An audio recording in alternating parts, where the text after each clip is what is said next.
Next, double your hope with a full hour of Raising Hope on Fox. It takes a lot to raise a child, but for this baby, it's gonna take a village. Hey! Idiot. Why is there a baby in there? Oh, I don't have a regular baby pusher thing yet. Whose baby is that? Mine. Hey. Yeah, I don't have a bottle yet.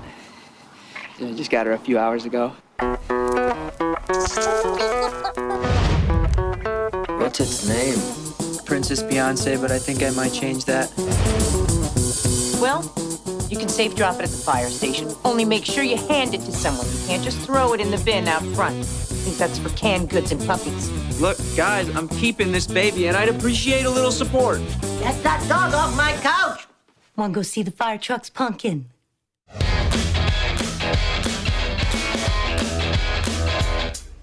Oh, hey, nice car seat. Oh, yeah, thanks. It's a used one. See that? Who used it? Baby Jesus? The baby stinks. Shouldn't be too hard. I need paper towels, I need paper towels, I need paper towels. What happened? I threw up on the baby. From the creator of My Name is Earl She really liked the bat. I think that's gonna be a weekly thing. comes Raising Hope. Now that I have the car seat, it's safe to have her in my van. Your van doesn't have a back seat. Where are you going to strap it in? What do you mean, strap it in? She's fine. She's totally fine.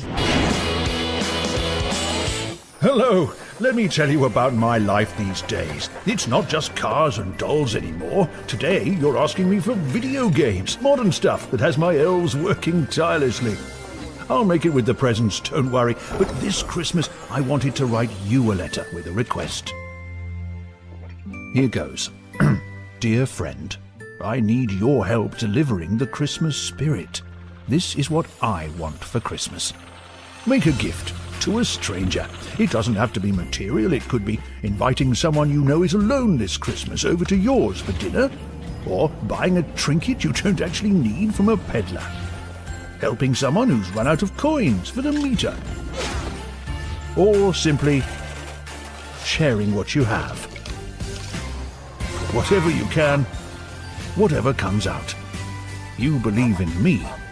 I also believe in you.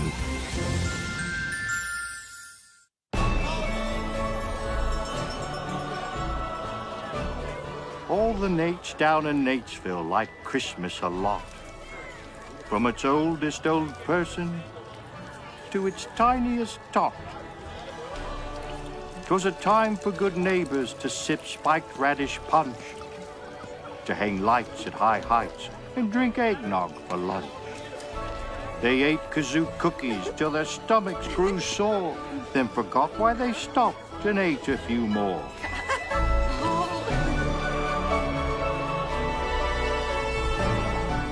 Yes, everyone's hearts brimmed over with holiday cheer.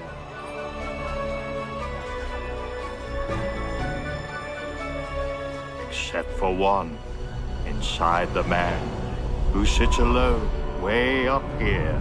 Stupid Christmas.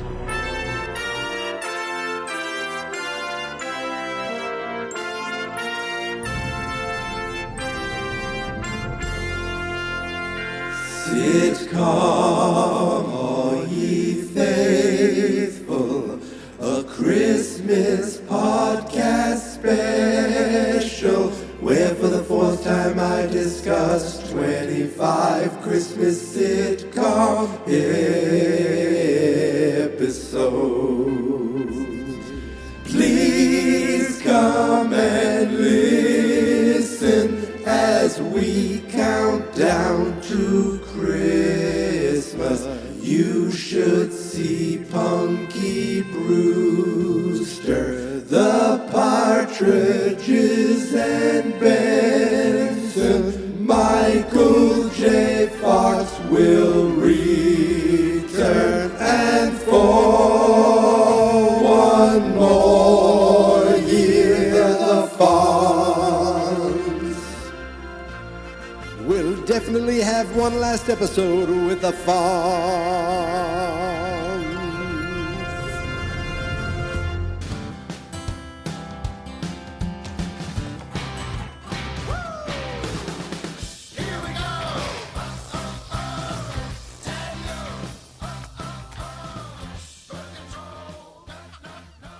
Happy Saturday night, everybody, and welcome back to Sitcom, all ye faithful.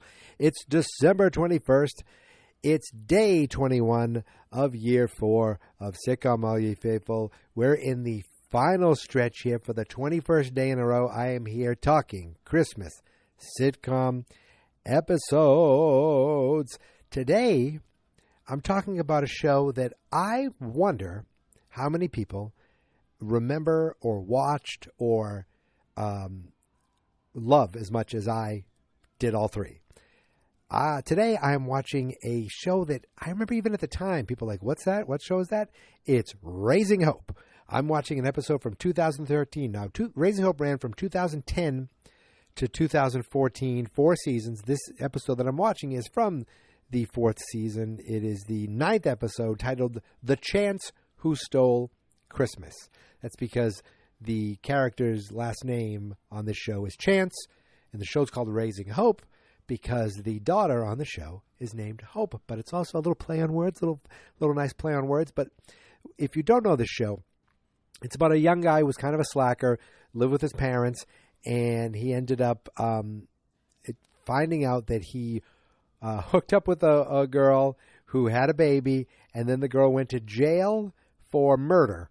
Okay? So the baby's like, okay, the baby's yours now, and all of a sudden he has a baby.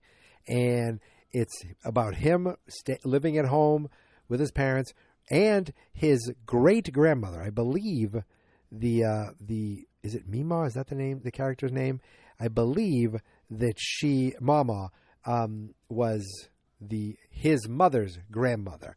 And I haven't said the name yet, but this show, the cast of this show is pretty great. Now, the main kid, the main son, is a guy named Lucas Neff, who I really only know from this.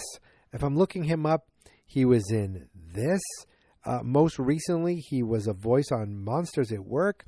He was in Power Book 3, something called Trash. He did a lot of voice work, a lot of Carol's Second Act. Oh, he was on that show for a while. That's already 4 or 5 years ago. That was Patricia Heaton's next sitcom that didn't quite get really that far. But for me, he's mostly known. It's funny. You go to his IMDb and it says known for the movie Marriage Story, known for Fear Inc., Downward Dog TV series, and Glitch, which is what is Glitch? The Will Arnett show? No, what is Glitch? I really don't know what that is. But for me, he's known from Raising Hope. And he's got a girlfriend on there. Now, there's this girl who he met during the show's run, who he befriended, and then they became a thing.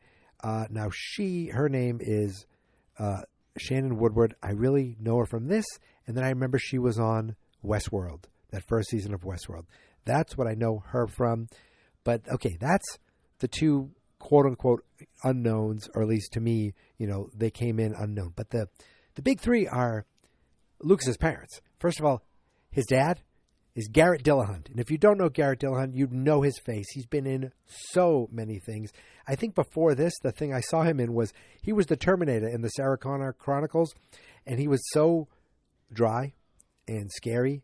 And I've seen him in things like I think he was in No Country for Old Men. He was in Deadwood. He was in Justified, and he can play this really scary, intimidating character. And on this show, he plays the sweetest, silliest, dad. I thought he was going to be a hard ass to his son. He is the nicest guy. He's a bit of a buffoon, and he's just kind of a simple guy who has I think he does landscaping and pool cleaning, and he loves his family, and he cares for his family, and he loves his town, and that's it. And he is awesome. And his wife, Jimmy's mom, is played by the great Martha Plimpton. Yes, a Goonie. A Goonie herself is on this show. And here's the thing. Now, I talk about maybe the show not getting the respect, but Martha Plimpton, I believe, was at least nominated for an Emmy and possibly a Golden Globe. She might have won the Golden Globe. I'm looking it up right now. And Primetime Emmys, she was nominated. The woman who plays her grandmother was nominated. I haven't got there yet. People's Choice Awards nominated with a Golden Globe. I swear the Golden Globes. Golden Globes? No, maybe not.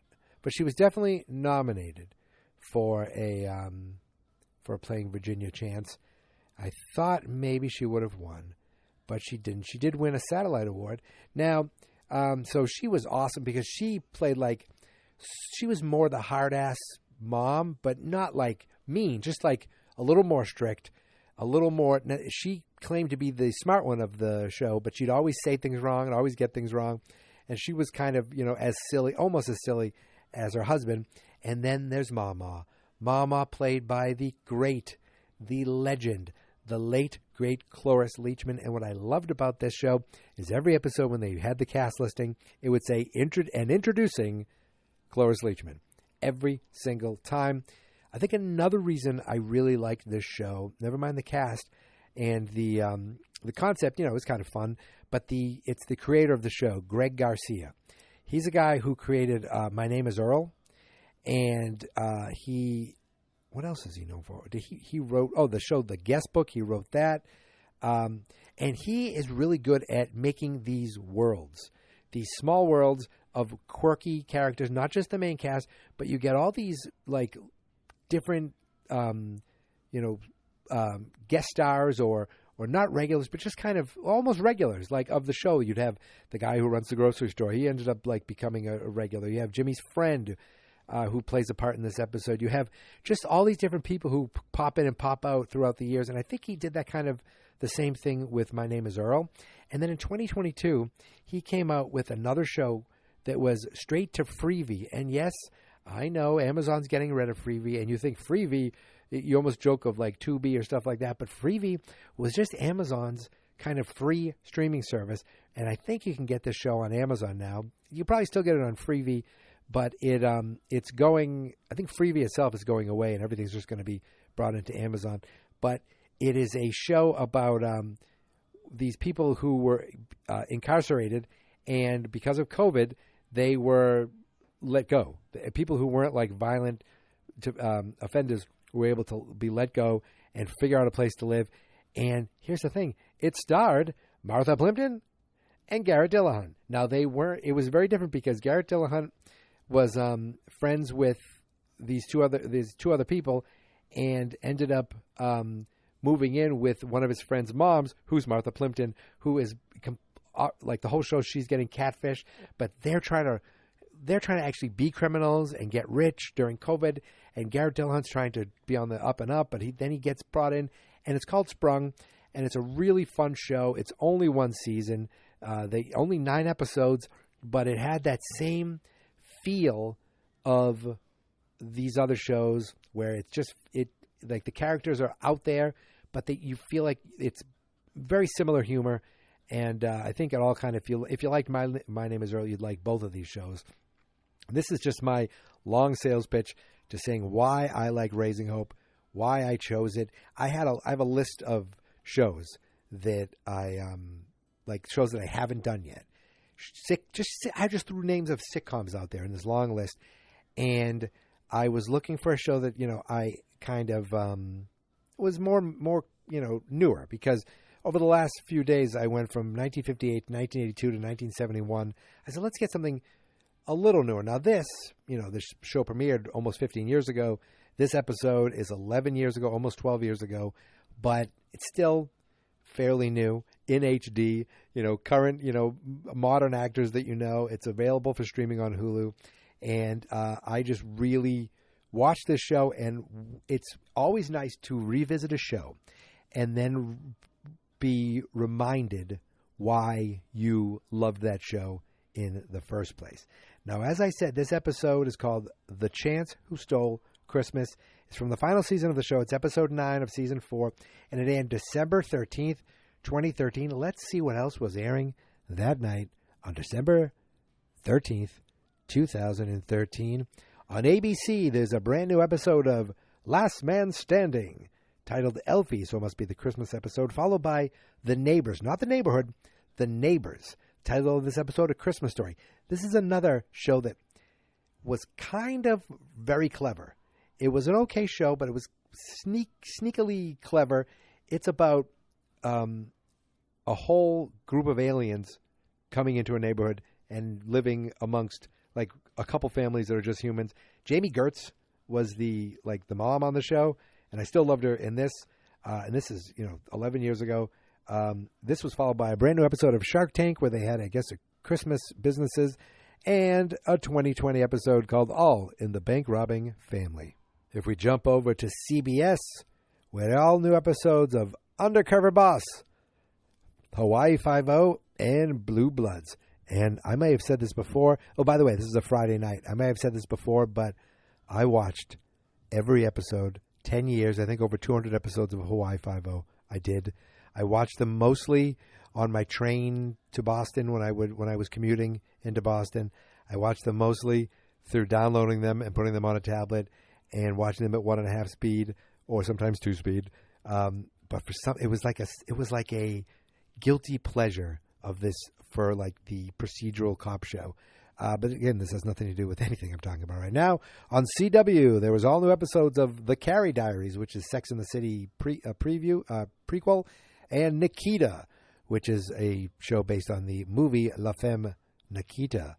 Let's go over to okay, we did ABC, CBS, Fox, brand new episode. Oh wait, let's do Fox last because that's where I am tonight. New episodes of Dateline NBC and Grimm. Remember Grimm? The guy who like saw monsters and stuff? That guy, last time I saw him, he was on the finale episode of Superman and Lois. He played one of the grown-up versions of the Sons. And in real life, he's married to the woman who played Lois Lane on the Lois and Clark show. And I mean, Superman and Lois show, which I loved. I loved her. And then I saw the new Superman trailer, and I'm in love with the whole new Lois Lane. Is it Rachel Brosnahan? Is that her name? Whoever was Mrs. Maisel. I'm all excited for that movie. Go to Geek Mentality Mike on TikTok to see how excited I am about that movie. Okay. Anyway, so that is what was on NBC, and that's all the networks, right? We don't care. Oh, there's a new SmackDown on Sci-Fi that night. Let's jump over to Fox. On the Fox network, which, is this my first Fox show? Let me look. Is this my first Fox show this year? So we have Home Improvement 227. I'm looking. Anything Fox would probably be on Hulu. The Middle Spin City. No, I think. Oh, King of the Hill. What am I talking about? King of the Hill. Of course, that's my first Fox show. That's my always Fox show. And someday I'll be doing a lot of Fox shows, but I'm getting ahead of myself here. So yeah, this is my first live action Fox show, I believe. If I believe so, Governor. So jumping back over to the to the TV listings, an all new episode of Bones. Actually, a repeat of Bones. The Shot in the Dark, followed by this is when you know it's the beginning of the end. 2 episodes of Raising Hope. So The Chance Who Stole Christmas, the one we're watching tonight, and then B Story, which I believe B Story is a play on words. Usually on a sitcom or any movie or any TV show, you have the main plot going on. And then there's some other story with one of the other characters, and they call that the B story. There's the A story, the B story, but this is spelled B-E-E, clever play on words. Now, about this specific episode. It is kind of it says The Chance Who Stole Christmas. And it starts off with some of the family in the middle of like the town square, ready to celebrate Christmas. And we have a full voiceover, monologue, narrator kind of doing the Grinch Who Stole Christmas, rhyming Dr. Seuss stuff. And they go up to a mountain, and there's Bert Chance, the dad, dressed as Santa without a beard, holding a tiny dog. And he's like, Christmas, Christmas. He's like, I hate Christmas, or something like that. I just watched it. I don't even remember what he said. But the whole thing is, why would Bert Chance hate Christmas? Let's go all the way back to Thanksgiving. So, they go back to Thanksgiving, and at first I thought this was just going to be a montage episode because they started showing clips of other Christmas during the voiceover. They started showing all these clips of Christmases in the past. He's always loved Christmas, and it showed all these things, and he definitely were actual episodes, some of which I remember, some of which because they just look different, they have different hair, and you can tell that these are, previous episodes. And I thought, oh, did I just pick a clip show? I didn't. It lasted about 30 seconds. It turns out that during the Thanksgiving parade, the mayor got a little too drunk and fell off the float. One of the floats. It's funny because Jimmy's friend is like, "Look at that mayor. She's the hottest mayor." Like he's turned on by the mayor, who I recognize as is it Sheriff Bird? Bird on Reno 911. Is that her name? I think she was one of the women who wasn't on the original cast, but she was on the later episodes of the show, and even in like when they brought it back a couple of years ago. So she plays the mayor, and they're like, oh look, the mayor's husband gets to kill the turkey. They literally had a turkey in a guillotine. They were going to chop the head off on Thanksgiving. They didn't show anything. They didn't do it. They didn't go through with it. The mayor fell off the float. She's drunk. She has to go into rehab. And now they're like, who's going to be interim mayor? Apparently this happens a lot. They have all these interim mayors like every so often when the mayor has to go to rehab, or it turns out later we find out whenever the mayor needs to make a tough decision, she goes into rehab and lets the interim mayor make the bad decision. So it showed. So Bert's like, "What about me? How come I can't run for mayor?" So we had this whole montage of him like campaigning or running for mayor, and then we get to the night of the election, and there's this really dry on the local town station. This really dry drone woman's like, "All right, we're going to talk about the election, but we have to hurry because it's going to be we have to switch over to the lotto results." So she's like, the first result was with one vote, Ralph Nader, and the girl who played Sabrina's like, I try, someday it's going to work. She tries every year. Then at second place is Bert Chance, and they're like, oh, too bad, Bert. At least you tried. And the winner is more frozen vegetables. Oh, I think there's a mistake because they used the same box as the complaint list in the grocery store. So I guess Bert Chance is the mayor, and then it cuts right to the lotto. So Bert becomes the mayor. He's all excited. He throws an inauguration at his own house, which is kind of funny. They're like, he's dressed in a big top hat, and the son's like, I don't like this because every time there's a interim mayor, it always gets to their head. He's like, that's never going to happen to me. And it shows one guy who's the grocery manager, who's a regular on the show. He becomes the mayor, and his first thing is he's going to shut down school lunches. And then the other mayor, this woman, she's like, I'm going to, I forget what she said she was going to do, but she was taking away something. And then there's a Dancing Dan, this character Dancing Dan, who's just always, he always holds a boombox. He's on roller skates and he just dances around town. Literally, he's in like multiple episodes, if not every episode. He became the mayor, and he's going to shut down every street because he just wants to dance. It all gets to their heads. They all become pariahs, and they end up getting kind of like hated. And then the mayor comes back, and everyone loves her again. Well, they deliver something to the mayor that says, super top secret, information that only the mayor should know. And it turns out they're going to have to close the pool. They sold the pool to a company, but they're not making their payments, so they're going to lose the pool to a fertilizer company. And he's like, how can you do this? She goes, I had to. Otherwise, I needed that to pay for this.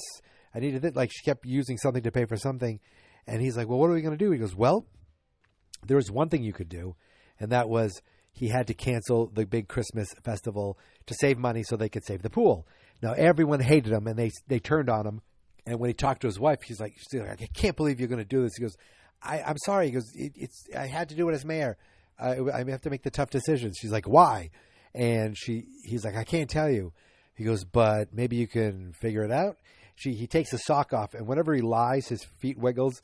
So she asks him, did you cancel Christmas because of because aliens are going to come and use the Christmas tree as landing lights? He's like, no. She looks at the foot. He's like, okay. Are you going to cancel Christmas because... And she comes up with some other ridiculous, stupid thing. He's like, no. She goes, okay.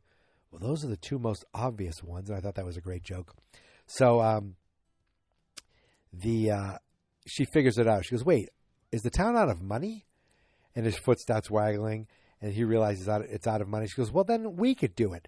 So they decide to throw the Christmas celebration themselves. And how do they do it? They just steal everything. They go to the store, they steal a bunch of stuff, they steal wreaths, they steal lights.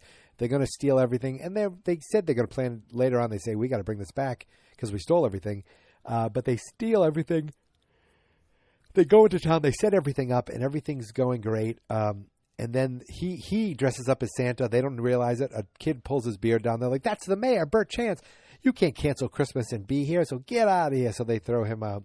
Meanwhile, I forgot to mention that Hope, the girl, the daughter, the baby, she's like a toddler, is not really in the Christmas spirit. They tried to take her to get pictures with Santa, but the Santa is like a mechanical Santa, and it started choking the grocery guy, and they had to rip its head off. And so she's like, okay. She was freaked out by that.